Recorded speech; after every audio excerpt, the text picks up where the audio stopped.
The fire burns low tonight as we delve into one of the most chilling and mysterious figures in all of Middle-earth's dark history. This is the tale of one who was once a man, but became something far more terrible, the living voice of evil itself.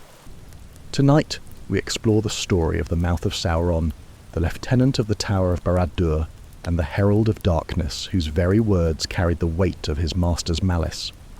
Draw closer to the flames, for this is a story of corruption so complete that even the name of the man who fell to it has been lost to time itself. Chapter 1. The Man Who Lost His Name. In the annals of Middle-earth's history, there exists a peculiar and deeply unsettling phenomenon, the complete erasure of identity so thorough that not even the wise remember what came before. Such was the fate of the being who became known as the Mouth, a creature whose transformation from man to Herald of Darkness represents perhaps the most complete spiritual annihilation ever recorded in the chronicles of the Free Peoples. We know tantalizingly little about the man he once was, and this ignorance is itself significant. In a world where genealogies were carefully preserved and the deeds of heroes and villains alike were recorded in song and story, the complete absence of any record of his original identity suggests something far more sinister than mere forgetfulness. This was not a case of records being lost, or memories fading with time. This was the deliberate obliteration of personhood itself. What we can surmise from the few clues that remain paints a picture both tragic and terrifying.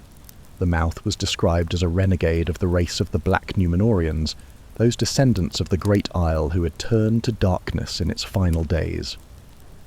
This heritage tells us that he came from a lineage that had once stood among the most gifted and wise of all mortal races, but had fallen into corruption and pride. The Black Númenóreans who survived the downfall were not ordinary refugees. They were those who had rejected the wisdom of their ancestors and embraced the corruption that marked their kingdom's final years. When Eru's wrath destroyed their homeland, these survivors found themselves cast upon the shores of Middle-earth, bearing within their hearts seeds of darkness that would grow and spread through the generations. But beyond this bare outline, the details of his origins remain shrouded in mystery. We do not know where he was born, who his parents were, or what circumstances led him from whatever life he once lived to the service of the Dark Lord. We do not know if he volunteered for corruption or was seized and transformed against his will. We do not know if his fall was gradual or sudden, whether he resisted or embraced the darkness that claimed him. What we do know is that he was one who had forgotten his own name. This detail, small as it may seem, reveals the profound nature of his transformation. In Middle-earth, names held power and meaning. They connected individuals to their families, their histories, their very selves. To forget one's name was not merely to suffer memory loss, but to lose fundamental connection to one's own identity. The text tells us that he had studied deep in the lore of the dark arts, suggesting that his corruption was not merely passive but active. He had sought out forbidden knowledge, delved into studies that no man of Númenórean heritage should have pursued. This choice to embrace dark wisdom marked him as more than a victim of circumstance. He was a willing participant in his own spiritual destruction. Yet the very fact that Tolkien chose to leave his origins mysterious speaks to a deeper truth about the nature of evil itself. The Mouth represents not a specific individual whose particular background explains his fall, but rather the terrible possibility that exists within any heart, the potential for complete surrender of one's humanity in service to power and darkness. His namelessness serves as both warning and symbol. In losing his name, he lost everything that made him unique, everything that connected him to the broader tapestry of life and relationship that defines human existence. He became not a person, but a function, not an individual, but an instrument. The man who had once possessed hopes, dreams, fears, and loves was reduced to a single purpose: to serve as the voice through which evil spoke to the world. Consider the terrible contrast this presents to others who found their true names and purposes in service to the light. Where Aragorn reclaimed his heritage and became Elisar, king of Gondor and Arnor, the Mouth abandoned his identity entirely. Where Gandalf bore many names, Mithrandir, Stormcrow, the Grey Pilgrim, each reflecting the hope and wisdom he brought to different peoples, this herald carried only a title that described his function. The mystery surrounding his origins also reflects the way evil operates in Tolkien's world, not through grand gestures or obvious temptations, but through subtle corruptions that eat away at the soul until nothing of the original person remains. We are not told how this transformation occurred because the specific mechanism matters less than the result. Chapter 2. The Herald of Corruption. The role of herald in the traditions of Middle-earth was one of ancient dignity and profound responsibility. In Gondor, those who spoke for the king carried with their words all the authority and majesty of the throne itself. In Rohan, the riders who bore messages between the Aeorid were trusted with intelligence that could determine the fate of nations.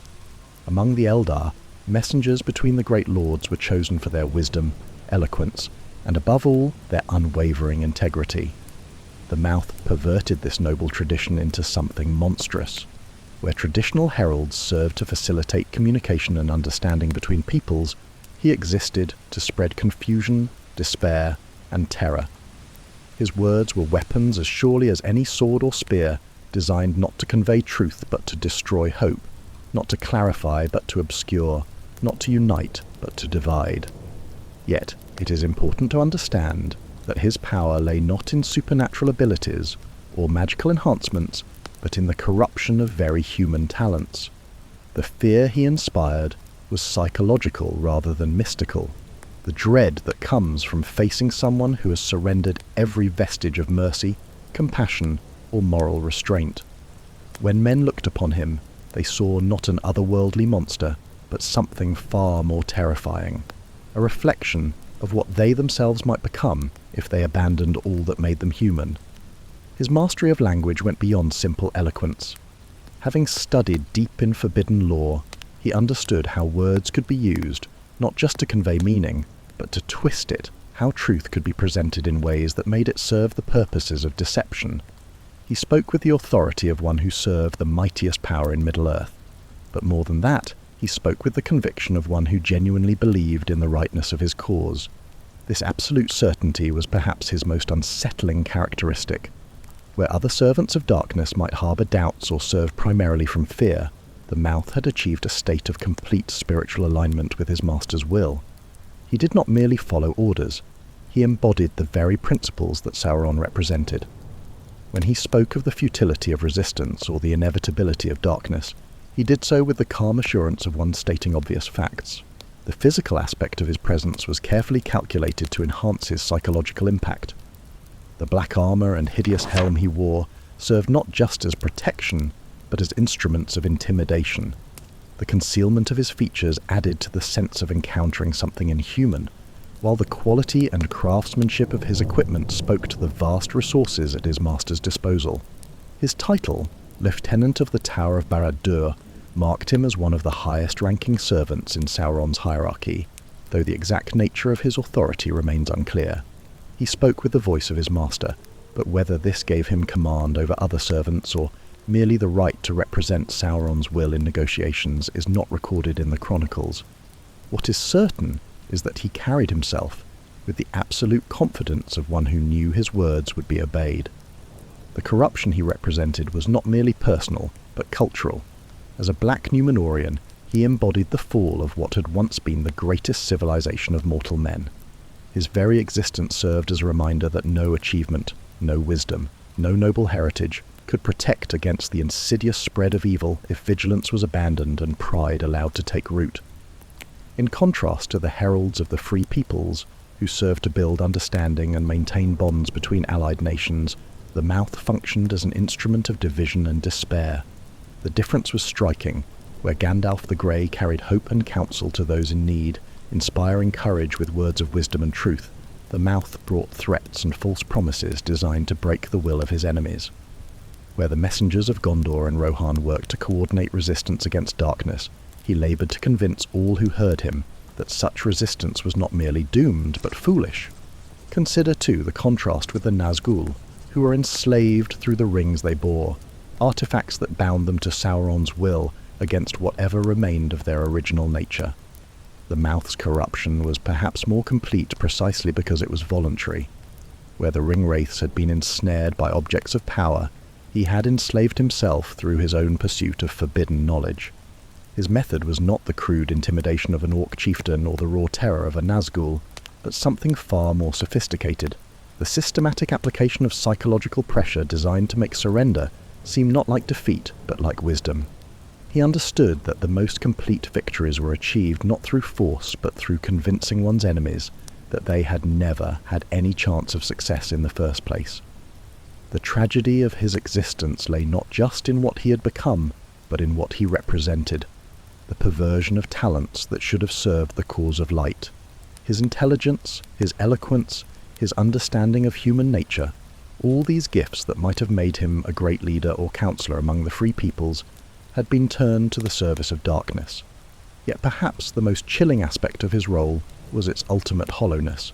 For all his authority and power, for all the fear he inspired and the despair he spread, the mouth was ultimately nothing more than an instrument, a voice without true will, a herald without genuine conviction. He had traded his humanity not for power, but for the illusion of purpose, becoming a perfect servant at the cost of ceasing to be a person at all. Chapter 3. The Black Gate opens. The final confrontation between the forces of light and darkness at the Morannon represented more than a military engagement. It was a test of will, hope, and fundamental belief about the nature of good and evil. As the small army of the West approached the Black Gate of Mordor, in what many believed would be their final gambit, they knew they would face not just the overwhelming military might of Sauron's forces, but also the psychological warfare that had become his most effective weapon. The setting chosen for this encounter could hardly have been more calculated to inspire despair. The area before the Morannon was a desolate wasteland that spoke eloquently of the Dark Lord's dominion, lifeless soil, poisoned air, and the constant presence of ash that settled on everything like a shroud of death. The massive gates themselves loomed overhead, their iron surfaces bearing witness to the power that dwelt beyond them. When the mouth emerged to parley with the leaders of the West, he came with all the ceremony and authority befitting his position as lieutenant of the Tower of Barad-dûr. His appearance was imposing, clad in black armor and mounted on a great horse, accompanied by a small company of horsemen that represented the disciplined might of Mordor's forces. The hideous helm that concealed his features added an element of the inhuman to his presence, while his bearing conveyed the absolute confidence of one who served the mightiest power in Middle-earth. His mission was not merely to negotiate terms of surrender, but to deliver a psychological blow so devastating that continued resistance would become unthinkable. The tokens he carried, the mithril shirt, the elven cloak, and the sword that had belonged to one of the hobbits, were not randomly chosen souvenirs, but carefully selected instruments of torture, designed to create maximum emotional impact on specific individuals while demonstrating the hopelessness of the larger situation. The presentation of these items was masterful in its cruelty. Each token carried not just evidentiary weight, but emotional significance that transformed it from mere object to instrument of despair. The mithril shirt, once a symbol of protection and hope, became evidence of capture and defeat. The elven cloak, token of friendship and alliance, was turned into proof of abandonment and loss. The sword, symbol of courage and defiance, became demonstration of failure and helplessness. Yet the true weapon in the mouth's arsenal was not these physical tokens, but the words he spoke and the implications he created. Rather than making crude threats or explicit demands, he crafted an atmosphere of inevitability, painting a picture of consequences so terrible that surrender began to seem not like cowardice, but like the only rational choice available to leaders who claimed to care about their followers. His knowledge of his opponents was extensive and carefully deployed. He understood their relationships, their loyalties, and their fears, and he used this understanding to craft messages that struck at the heart of their deepest concerns. When he spoke of the fate awaiting the captured halfling, he was not merely conveying information, but exploiting the love and loyalty that bound the fellowship together, turning their greatest strength into a source of anguish and doubt. The psychological pressure he created operated on multiple levels simultaneously. On the surface, he presented himself as a reasonable negotiator, offering terms for surrender. Beneath this veneer of diplomacy, however, he systematically undermined every source of hope and confidence his opponents possessed. He attacked their military situation by demonstrating superior intelligence and preparation, challenged their moral certainty by suggesting their cause was hopeless, and exploited their compassion by making clear that continued resistance would result in unimaginable suffering for innocent captives. Most insidiously, he sought to corrupt the very virtues that made his opponents admirable. Their love for their friends became a vulnerability he could threaten, their sense of duty became a burden he could make unbearable, and their hope for victory became a delusion he could expose as foolishness. Where a conventional enemy might attack their weaknesses, the Mouth turned their strengths against themselves. The climax of the encounter came when Gandalf and Aragorn rejected his terms and refused to accept the surrender he demanded. In this moment, the true nature of the Mouth's mission was revealed. He had not come seeking genuine negotiation, but rather to deliver a final demonstration of Sauron's power and the futility of resistance. The laughter that marked his departure was not the expression of disappointment or frustration, but the cold satisfaction of someone whose true purpose had been achieved. For the Mouth had accomplished exactly what he had been sent to do. Whether his opponents surrendered or continued to resist was ultimately secondary to the psychological damage he had inflicted. The leaders of the West now knew with absolute certainty that their friends were in the hands of an enemy who delighted in cruelty, that their military situation was even more desperate than they had imagined, and that their cause might indeed be hopeless. Yet, in their refusal to surrender, in their determination to stand against overwhelming odds despite the despair he had sought to instill, the leaders of the West demonstrated the one thing that neither the Mouth nor his master could understand: the power of hope that persists even in the face of certain defeat, the courage that chooses sacrifice over safety, and the love that values principle above preservation. As he rode back toward the Black Gate with his escort, the Mouth had every reason to believe he had just delivered the decisive blow in a war that had lasted for ages. That events would unfold differently was a possibility that neither he nor his master could conceive, for in their perfect corruption they had lost the ability to comprehend the very qualities that make resistance to evil both possible and necessary. Chapter 4. The Voice that Fell Silent. When the One Ring was destroyed in the fires of Mount Doom, the shockwaves of that cataclysmic event rippled through every corner of Sauron's domain, bringing sudden and complete collapse to a power structure that had seemed invincible only moments before. Yet among all the servants of darkness who felt the impact of their master's downfall, perhaps none faced a fate more mysterious or complete than the Mouth himself. Unlike the Nazgûl, whose destruction was immediate and visible to all who witnessed the collapse of Barad-dûr, the fate of the Mouth remains shrouded in uncertainty. The chronicles record his presence at the Black Gate, his final confrontation with the leaders of the West, and then silence. He vanishes from the narrative as completely as if he had never existed, leaving behind only questions about what became of the man who had surrendered his very identity to serve as the voice of evil. This silence in the records is itself significant, for it reflects the fundamental nature of what the Mouth had become. Unlike other servants of Sauron who retained some vestige of independent existence even in corruption, he had achieved such complete identification with his master's will that his fate became inextricably linked to Sauron's own. When the Dark Lord fell, what remained of the man who had been his voice? The most likely explanation is that the destruction of the ring brought about not just the end of Sauron's power, but the complete spiritual collapse of all those who had bound themselves so thoroughly to his will that they possessed no independent existence apart from it. The Mouth, having forgotten even his own name in service to darkness, may have found himself facing a form of annihilation more complete than physical death. The discovery that without his master's voice to speak through him, he simply ceased to be. Yet there is another possibility, one that may be even more terrible to contemplate. Perhaps the Mouth survived the fall of Sauron, but survived as something unprecedented, a being so thoroughly corrupted and yet so completely dependent upon his master's will that he was left as a hollow shell, possessing all the memories and knowledge of his former role, but lacking any purpose or direction to guide his existence. Such a fate would represent a unique form of punishment, a cosmic justice that left him alive to experience the full horror of what he had become. Stripped of the sense of purpose that had sustained him through his centuries of service, confronted with the reality of his choices without the comforting certainty of his master's will to justify them, he would face an existence of perfect isolation and despair.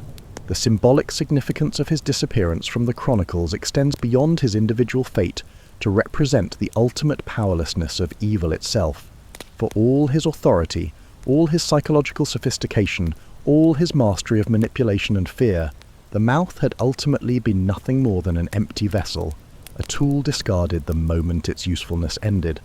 His vanishing serves as a reminder that evil, no matter how powerful it may seem, is ultimately parasitic. It can corrupt and destroy, but it cannot create or sustain true existence. In contrast to the Heralds of Light who served throughout Middle-earth's history, figures like Gandalf, who brought hope and wisdom wherever he went, or the messengers of the free peoples who worked to build understanding and alliance between nations, the mouth represented the sterility and ultimate futility of serving darkness. Where their words had power because they were rooted in truth and love, his words carried force only because they were backed by fear and the threat of destruction.